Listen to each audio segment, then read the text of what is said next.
Good morning, everybody. Welcome to the 2021 Startup Investment and Community Capital Expo. We're excited to have you here to see great emerging companies, listen to engaging speakers and panels, and network with entrepreneurs and investors. This is the fifth year of the Monterey Bay region's premier startup investment conference. The Expo showcases emerging companies and connects founders to people who can help them raise the capital they need to grow their business.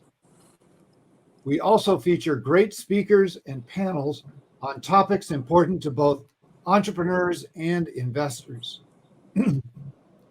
My name is Brad Barbeau. On behalf of the Institute for Innovation and Economic Development in the College of Business at California State University, Monterey Bay, I want to welcome you to this exciting event.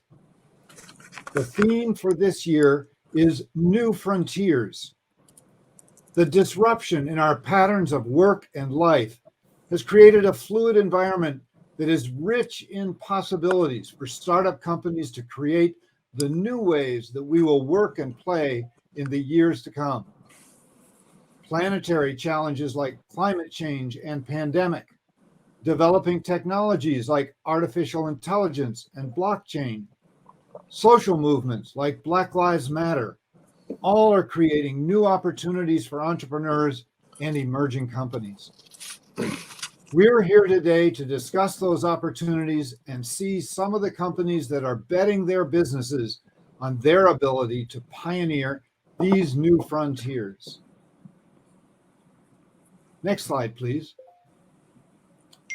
Before we begin, let me share some housekeeping tips for those that are just joining us. The Expo website is our online conference site. The site will be where you can view all of our live sessions with our terrific speakers and panelists and the company pitches to investors. And the site will also hold the recordings of completed sessions. Each of the sessions will be recorded and available on this site. The Expo site will remain live and accessible after the event. So come back often and bring your friends. We encourage you to visit the Expo Hall where you can find out more about the pitching companies and sponsors. We're using the AirMeet platform this year. AirMeet has some wonderful features, but may not be familiar to many of you. There is a chat function you can access on the right side of your screen.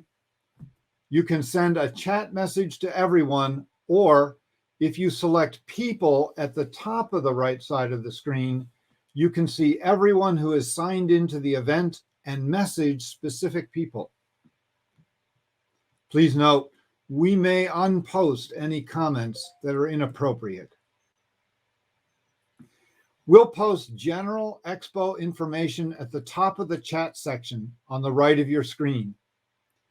There will be several short networking breaks during the day. During these breaks, you'll be magically whisked to the social lounge.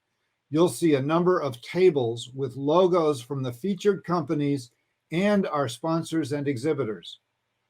We encourage you to take a seat at a table and join the conversation. There are also general networking tables available if you wish to meet with the other attendees. To find the tables, you can just scroll down on your screen when you're in the social lounge. When each session begins, you'll be magically whisked from the social lounge into the session. Next slide, please. We want to thank the amazing committee that put together this event. They designed the program and selected the speakers, panelists, and investors. They also reviewed the company applications and selected the startups to feature in this year's event. Next, please. We want to thank the Economic Development Administration, our wonderful silver sponsor for the event. And next. We want to thank our panel sponsors for their support.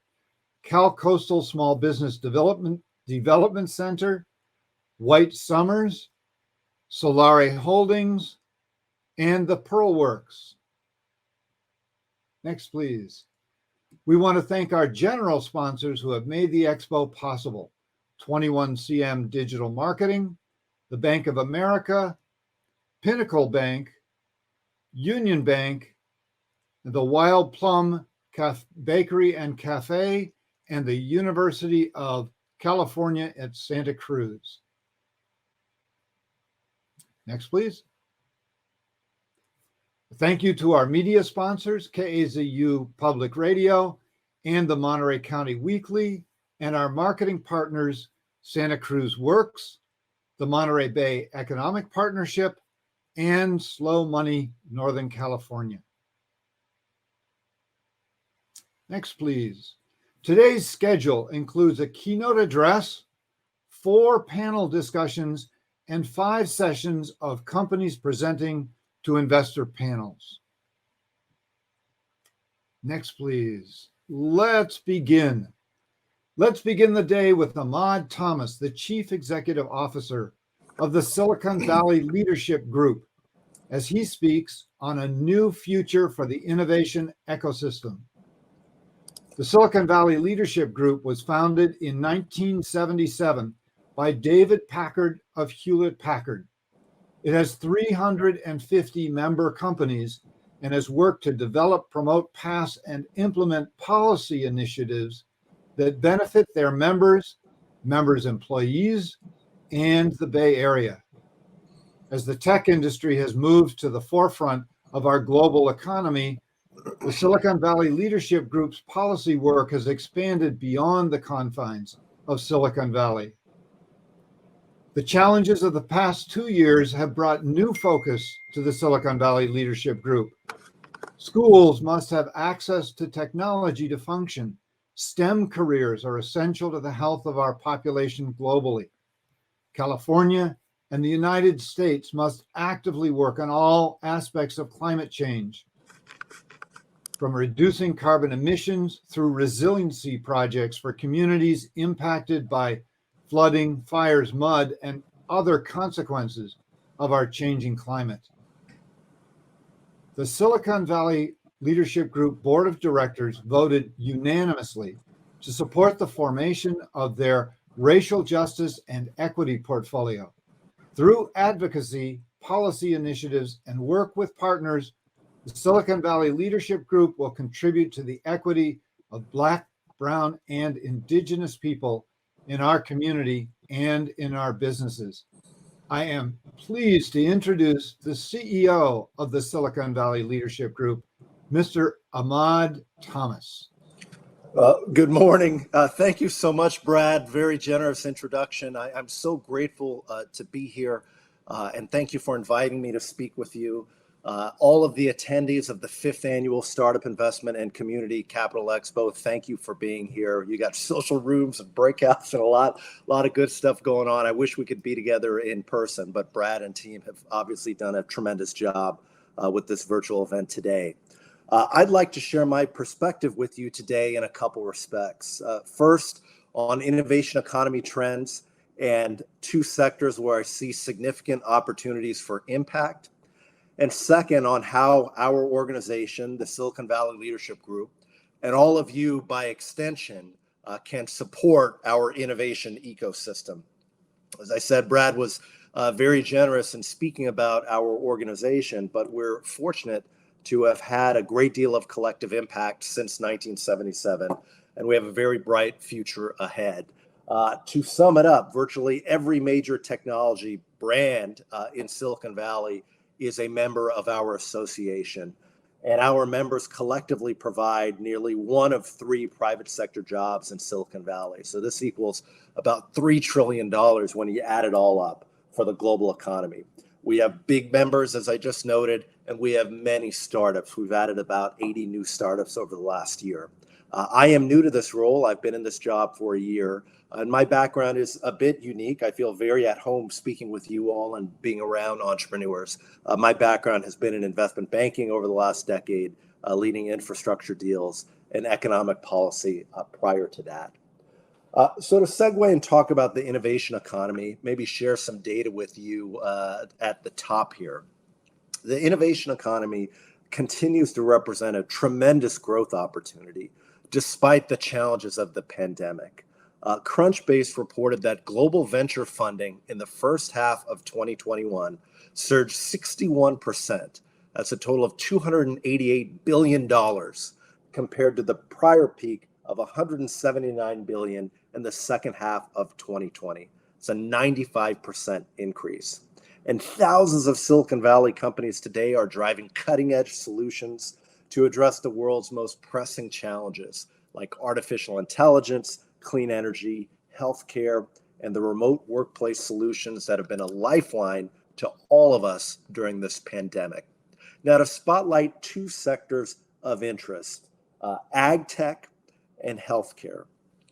First with ag tech, and I'll speak to a global company that I find interesting and a couple in California before transitioning over to health. In Salinas Valley, the seat of Monterey County, it's famously known as the salad bowl of the world. And advancements in ag tech and artificial intelligence are helping to create a more sustainable and resilient future for the region and for our planet. These technologies are combating challenges such as water scarcity, wildfire prevention, soil health, disease disruption, increased harvest yields, and reduced food waste. So looking at one global company, to me, that is just astounding in its impact to date and where they're going out of Israel, it's Cropx. And they've developed a solution to help farmers optimize irrigation while keeping water usage to a minimum.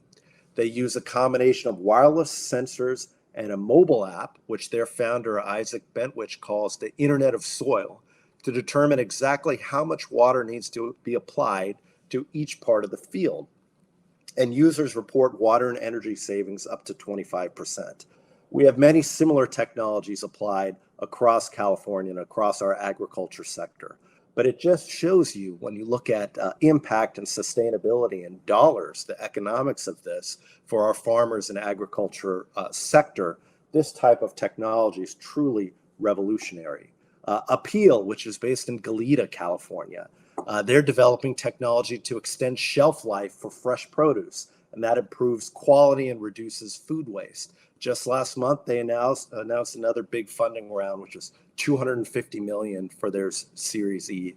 And a little bit further down the California coast, SDSC Wi-Fi Lab, they've established collaborative training and research for data-driven wildlife threat safety. As unfortunately we saw in Tahoe, this is much more of a threat that we face every year. And being able to use remote imaging, the satellite images, machine learning, that type of technology helps us pinpoint the movements of wildfire and help protect family and not just lives, but also buildings and structures. I'd also note, in addition to ag, which is so relevant, obviously, to you all and so many of us connected here in Silicon Valley and or Salinas Valley, health IT is just explosive. And we're seeing a few key trends that I would point out just based off of our member companies and the conversations that I'm a part of. Digital health transformation, health equity, telehealth, breakthrough advancements in devices and disease treatments, just to name a few. And to back it up with the numbers, healthcare venture funding more than doubled in Q2 21 year over year, totaling more than $14 billion. And for telehealth, funding broke records for the fourth quarter in a row, reaching nearly $5 billion, which is up 165% year over year across 158 deals. If we drill down a little bit further, teletherapy, virtual health coaching, and the care management segment saw a notable uptick in activity, representing a nearly 40% share of global telehealth deals for the first time. So we all know, looking at the pandemic, looking at the way we've had to change our lives and adopt with telehealth and virtual health visits, that this is the future in many respects, certainly a component of our health care provision services going forward post-pandemic. And to me, it's very interesting to double click and see where those segments are of the most explosive growth within health IT. I'd highlight one up and coming health IT star that's a new member of the Silicon Valley Leadership Group, R0. And this summer, R0 announced that it had raised a $40 million Series B. It's very relevant because R0's first product, it's called ARC. It's an Internet of Things enabled hospital-grade whole room UV disinfection device. It's currently enabling a higher level of health safety for hundreds of thousands of people across both public and private sector organizations without the use of chemicals. They're quickly establishing the new standard of post-pandemic human health and safety in public spaces. And I think when we look at our public places, it's hard to think of something that's more important as we look to reopen our schools and frankly get back to life in a more normal fashion. So I could go into a great deal around these trends and the incredible startups, but I do want to pivot to how we're supporting these startups. I think the trends and those high-level markers are well known around you all, but I at least wanted to share perspective on those two, the ag tech and healthcare sector. Clearly, startups and innovators are doing a lot for us and helping to solve pressing challenges. So what are we at SVLG doing? What are leaders in Silicon Valley doing to help keep the innovation ecosystem strong? I'd boil it down to three kind of key priorities that I'll overlay and speak to in a little more detail for you. The first is strengthening business competitiveness. And for me, that really boils down to being more entrepreneurial in our public policies, thinking like entrepreneurs when we look at structuring our tax policies or looking at how we can make this region more cost effective to do business in. Second is promoting a more diverse and inclusive future for Silicon Valley companies. And I very appreciate what Brad noted in the introduction there about the vision we've tried to bring to Silicon Valley and the leadership group around racial justice and equity. And finally, I'll briefly touch on a new initiative at the leadership group to foster innovation and entrepreneurship called Launch Circuit. Everyone here is welcome to participate or show up to those events, which I believe that you all will like. So business competitiveness. Silicon Valley is so uniquely well positioned as the global hub for innovation. We've been very resilient because we have the best research institutions in the world. We've had a strong policy framework supporting investment, access to capital, and our research. We've got incredible networks and specialization when it comes to technologies and the knowledge behind those technologies. And we have an infrastructure that has been pretty good, although we've clearly started to outgrow it in sustaining and supporting this work. I think the challenge, and it's not a pitting California versus Texas or Florida or anything like that in my estimation. I don't view competitiveness as a zero-sum game. But I think the challenge is that the cost-benefit dynamic is changing, looking at remote work optionality and looking at the inflection point that this pandemic has provided.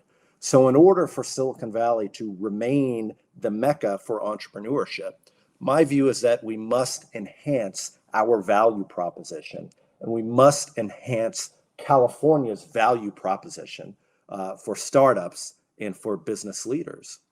Being agile and thinking like a startup, it means A/B testing what does and doesn't work. So from a policy perspective, specifically, ideas that I would throw out would be providing more certainty to our entrepreneurs, a multi-year moratorium on new business taxes, or encouraging ventures to scale with lower taxes for startups, just turning a profit, or not taxing startups at all for a certain period until they've been able to establish profitability. Those are the types of policies that we're prioritizing here at the leadership and reviewing and trying to amplify these types of ideas. And I think that we really have an opportunity here, looking at all the work happening in DC, the recognition of this inflection point in Sacramento, to try and drive some positive change. Diversifying the boardroom and the talent pipeline.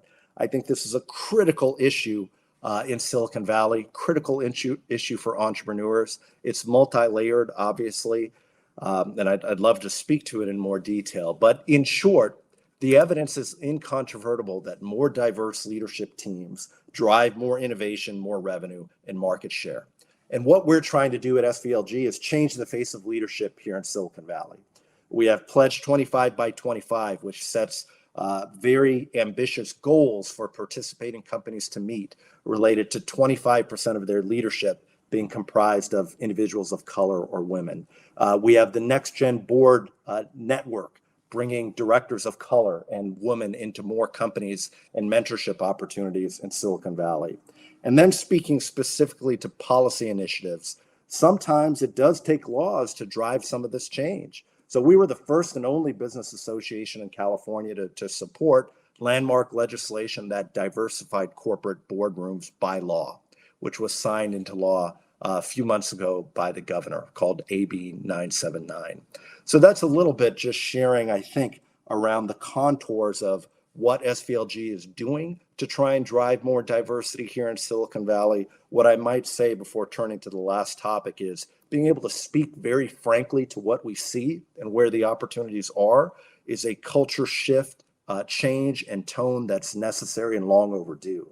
Right? I can come to a group like this and say, we don't have enough Black entrepreneurs in Silicon Valley. We don't have enough Latinx, Indigenous Americans having access to capital and funding opportunities as we should. And I think someone sitting in my position, being able to just speak to that this openly and directly and try to put a set of solutions behind that, with so many companies helping to lead and support that, I think that in and of itself is a positive step forward. In closing, I would say that we are going to be launching a program called Launch Circuit. It's a new initiative for startups that allows for office hours and a lot of great free training and mentorship. We're hoping to have demo days, similar programs to what we're talking about here today, and just building an ecosystem for entrepreneurs to thrive within our network of executives in Silicon Valley. Please join us and stay tuned for more details. We want to be a partner in helping all of you and helping to drive entrepreneurship in Silicon Valley. So I would close just by saying the pandemic has created a real inflection point, as I noted, that we now face. Certainly looking at public policy and how we remain competitive, a long road of choices preceded it. It's up to California, it's up to Silicon Valley to pivot and to plot a new path forward to enhance our value proposition, as Brad said, to be disruptive. And luckily, we're a state and a community that knows something about that. So as we look ahead to building a better future, please see me and Silicon Valley Leadership Group as a resource. Never hesitate to reach out to us. Enjoy the Expo today. I'm very glad to be here, and thank you once again.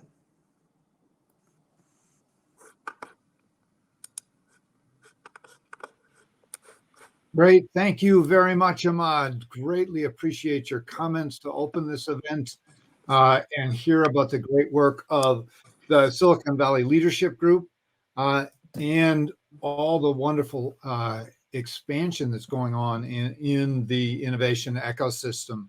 And we look forward to working with you ever more closely and you and the Silicon Valley Leadership Group as we go forward. So thank you very much for joining us. Thank you, Brad. We will now have a short break as we set up for the next event. So you will be headed back into the social lounge to do some networking for a few minutes. The next session should begin at 8:45 a.m. For that, we have 3 scalable venture companies who are going to be pitching to a panel of investors, and that panel will be led by Tom Armstrong of White Summers. Thank you very much for being here, and enjoy talking to one another for a few minutes, and we will magically sweep you back into the main session when it begins with our next set of pitches.